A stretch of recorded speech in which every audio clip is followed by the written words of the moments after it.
right now on 5 on Your Side at 10. An NFL standout returns to his Metro East roots. That brief moment, that brief exchange is a lifelong memory, lifelong experience. Teron Armstead tackles the hardwood to give back and invite some high-profile, familiar faces. The storm system looks pretty impressive, but it won't create any severe weather. Why we're tracking 2 rounds of rain and how much of your weekend stays dry. Our top story, multiple shots fired, steps away from children and a Missouri lawmaker.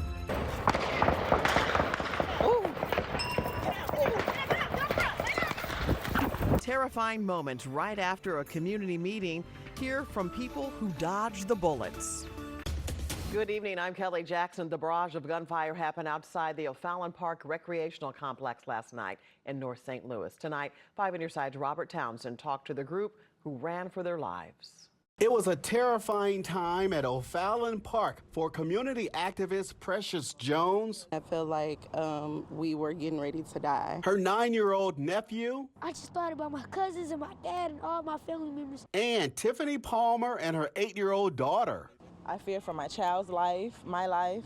Just after 9:30 Thursday night, the group had just left a community meeting at O'Fallon Park Recreational Complex, walked outside, started chatting with Missouri State Representative Kimberly Ann Collins, when suddenly about 20 gunshots rang out around them. They say it sounded like a war zone.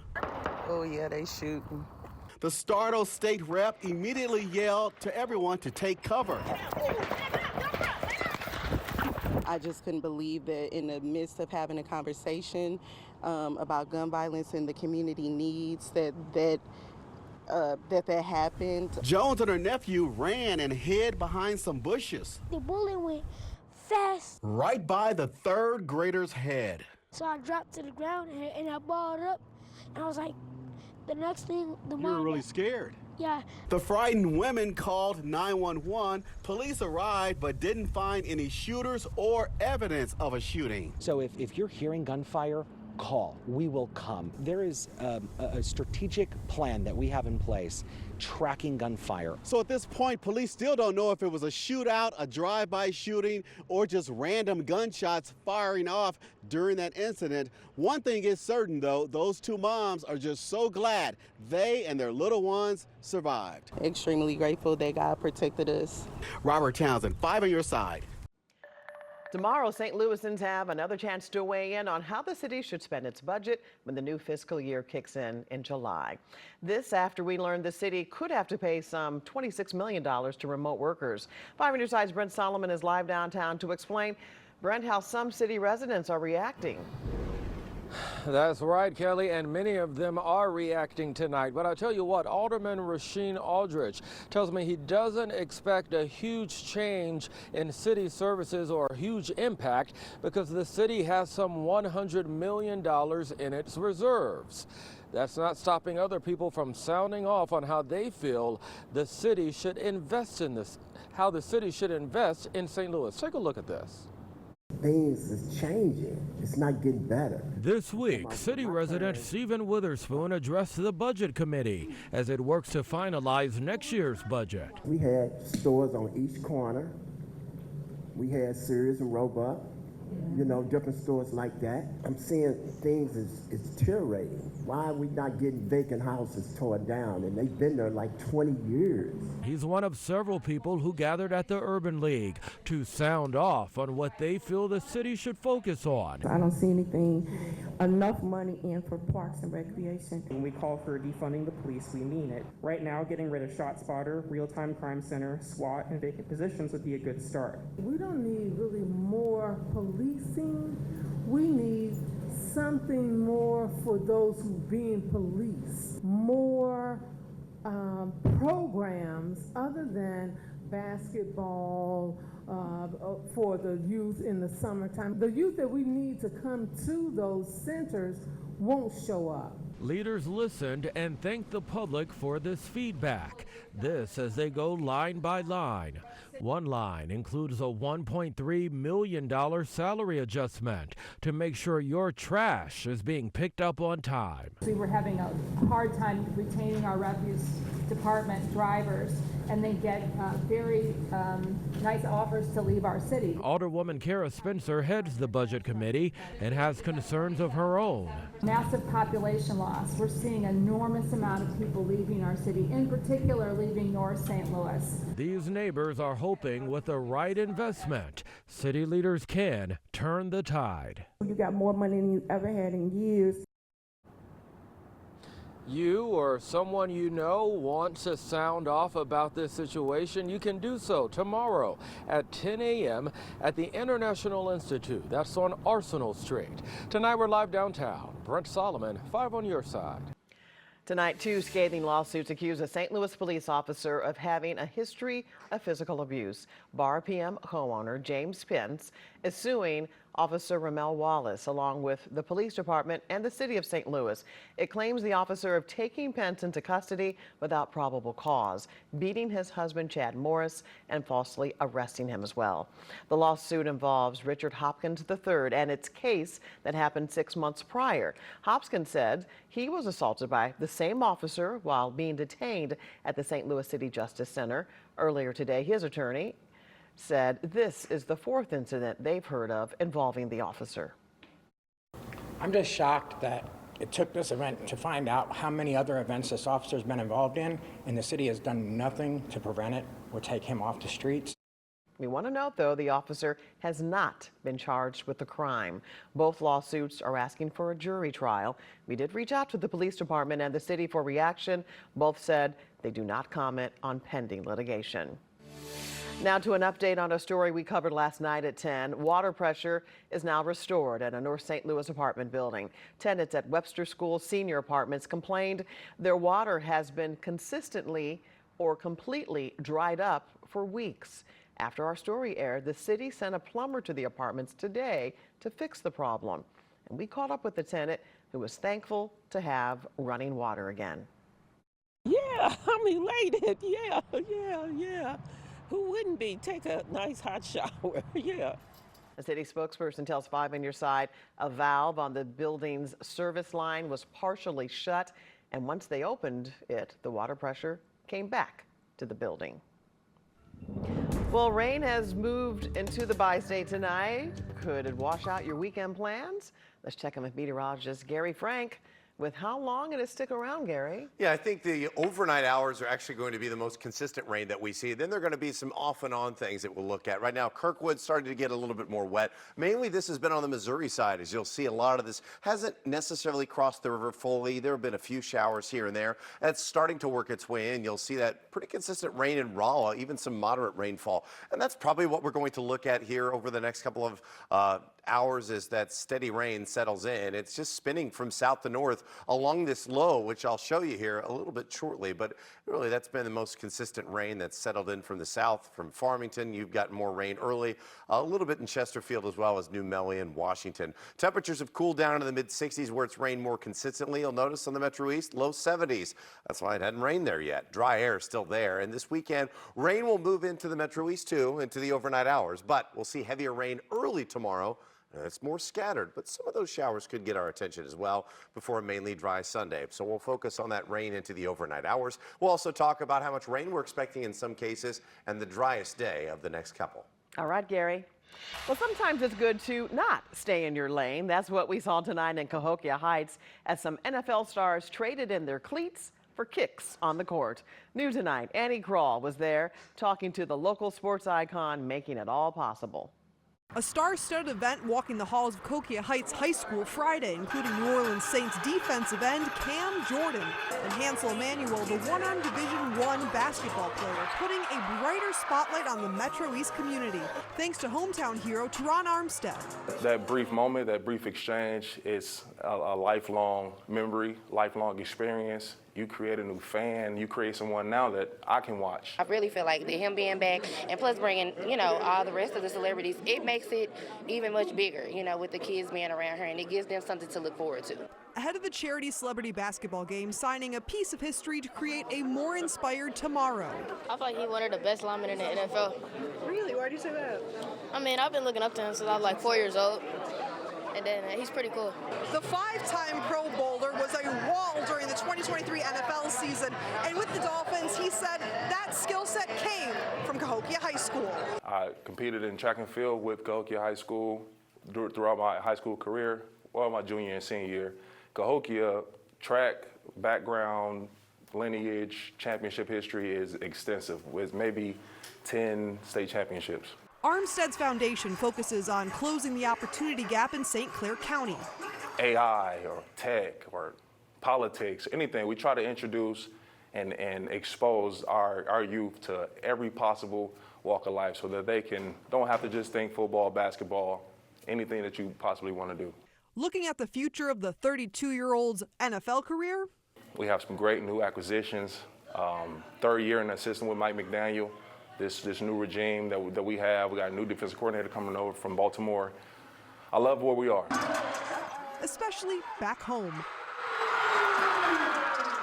Reporting in Cahokia Heights, Annie Kroll, 5 on your side. Tomorrow, Armstead will host a free football skills camp for kids at Cahokia High School. Besides working on football speed drills and passing, there will also be face painting, snow cones, and of course, bounce houses. Plus the chance to meet the local NFL star himself. The Missouri Speaker of the House sued the alleged misconduct brought forward by the chamber's top staff members.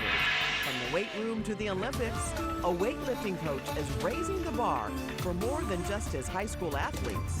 It kind of amazed me, because he's working out with these great, strong athletes, putting 245 pounds over their head like nothing, and I'm like, wow.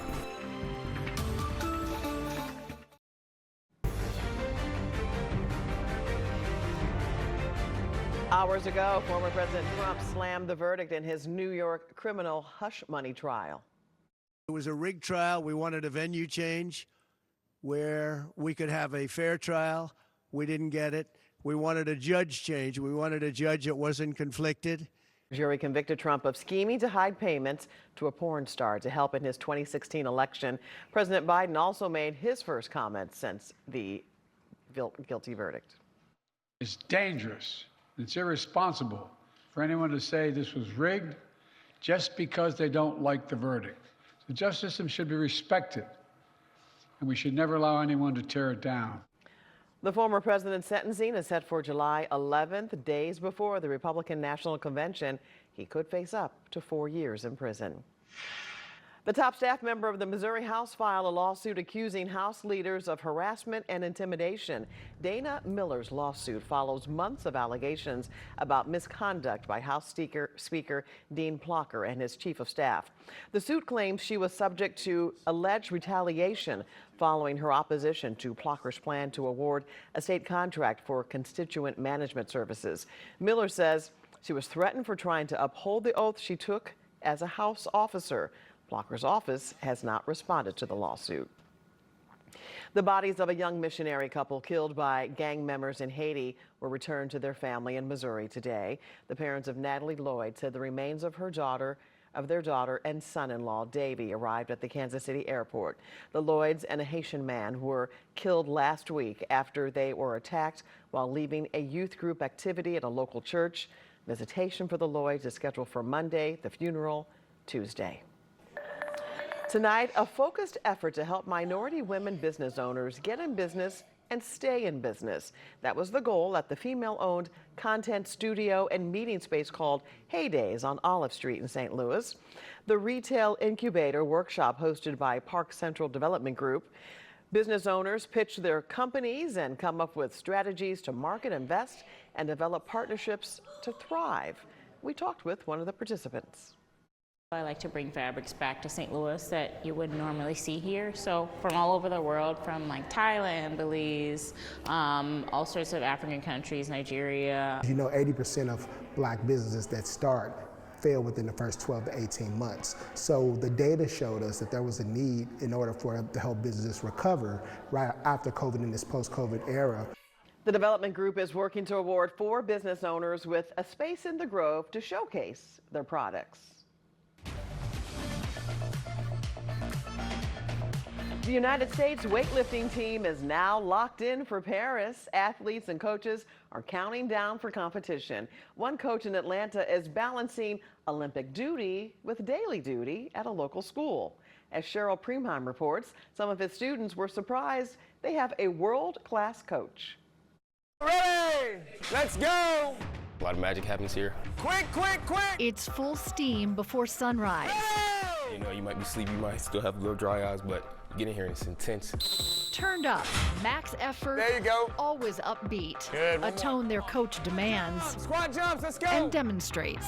And second set! This place is amazing. Spencer Arnold is in the business of building bodies. Let's go. Paying attention to every little detail in our body. Good. But sees true strength starts with the mind and spirit. If it wasn't for him, I'd say we wouldn't be the same as people we are. Just being a man of faith. Excellent. Coach Spencer Arnold has faith in his athletes, from middle and high school kids Hold it. Good, recover. to the best in the world. It's just a shock to find out that you're a lifting coach, it's also an Olympic strength coach. After school, it's off to his gym where he coaches weightlifters like silver Olympic medalist Kate Nye and now two-time Olympian Jordan De La Cruz. Oh my gosh, we're here. The Olympics may be a pinnacle, Look, you're still fast. Look, but Coach Arnold has the same passion for every athlete. I remember leaving Saudi Arabia, Jordan medaled at the World Championships, and then the very next person I coached was a 6th grade girl. So the dichotomy is awesome. It kind of amazed me, you know, because he's working out with these great, strong athletes, putting 245 pounds over their head like nothing, and I'm like, wow, he coaches me, I feel special, you know. Good job, see you later. And now they're cheering on their coach with the passion he's taught them. I'm very excited for him, you know. And you can watch the opening ceremonies and summer games here on 5 on Your Side. That starts July 26th. And for the latest Olympic news, text the word Paris to 314-425-5355. Let's check in with meteorologist Gary Frank again with the Weather First forecast. And I think we got to get through a little rain before we can enjoy the rest of the weekend. Yeah, a little bit of rain. The steadiest rain is a nice sleeping rain, not too loud and not too significant for the most part, which is positive. When we look at Edwardsville and anybody in the Metro East is saying, what rain are you talking about? You've been talking about this rain all day. That's the split of the way the system is moving, because you'll look at where this is and how it's slowly moved. Watch this leading edge. This is the center of the circulation. As it's gone off to the northeast slowly, it's brought this rain, but it's also entered this dry air, and that's why it stayed dry here in the Metro East. I'll point that out a little bit more. A couple of things, though, as we have that steady rain on the Missouri side that we'll look at right now. There aren't too many lightning strikes. There's about 28 in the last 15 minutes. That's not all that different from 4 o'clock, but you'll notice there's some pretty decent rains here. They've gone over the same location. The slow movement has actually prompted a couple of flash flood warnings. I think that's not something that I'm worried about overnight, but it's something to pay attention to with how slow this is moving tomorrow, maybe in the afternoon, as this drags its way out in the Metro East. So we'll keep a close eye on that. But as we look at things right now, it's not really raining much. It's still going to get there, and there's been some light to moderate rain here. That's from Warrenton to Washington to St. Clair. That's been pretty consistent. Look at our dew points in the mid-60s. These numbers were in the upper 40s and low 50s at noon. That moisture has settled in. As you zoom into the Metro East, 40s, Litchfield, low to mid 50s. That's where the dry air is. And as this finally gradually works its way across the river, we'll see more rain overnight. I'll show you how this progresses here, because you'll notice some of these pockets here closer to the center of that circulation. There's a little bit more instability, some better conditions, and that's where we're seeing that really slow moving rain. And as we go through about 4 o'clock in the morning, I think most of us see a steady rain that settles in. Temps falling into the mid-60s, relatively light wind, but as we watch this entire circulation, watch how this brings that steady rain in, and then by 3:30 we have a few breaks, and then by 5 or 6 o'clock there's a steady wall of rain, still in the same spot, maybe a little closer here, but still, it's around. Then it becomes more scattered, and that's where I think we may see some of those higher rainfall rates if they go over the same location. But in general, you look at the back edge of the circulation settling in finally in the afternoon. That tells me that we'll still probably have some issues by 2 or 3, but by 5 o'clock things are really going to start to dry out, and we'll kind of eliminate any rain chances. And I think that trend continues. So first part of the day, a little bit more wet. Second part, not as much. There will be pockets of heavier rain. Like I just showed you, this is not even picking up on the flash flooding around there. But I still think half an inch or less in some cases. Other spots, maybe an inch or even inch and a half. But temperatures are headed for the upper 70s tomorrow as we have mid to upper 80s the rest of the weekend. So I think the second half of the weekend is dry, and then we'll see a few more chances Monday, Tuesday, and Wednesday. as we start to get into that June time frame where these types of chances settle in here and there. It gets hot and humid again. Yes, and you know, we need the rain to go away because of things that are going on this weekend. There's a lot going on. Yes. We're busy everywhere in the sports world this weekend, from the Cards in Philadelphia to the Battlehawks at the Dome, and of course the cars on the track. We have a lot to talk about. That's coming up next in sports. This 5 on Your Side Sports Report is sponsored by Telly Tire and Auto Centers, driving your way since 1942. It has sure been nice to watch competitive baseball again. The next step for the Cardinals show that it's not a 2-week fluke, and they could do it against some of the best teams in the league. They certainly get that chance this weekend in Philadelphia against the team with the best record in baseball. Aaron Nola has dominated the Cards over the years, and he was great again tonight. Miles Michaelis was opposing him, and except for this one pitch, probably liked his night. He hangs one to old friend Edmundo Sosa, who deposits it over the center field fence, 3-0 Phillies.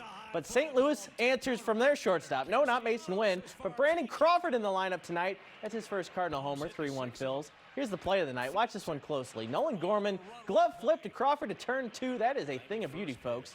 7th inning, Nola's still in, and Nolan Arenado makes things interesting.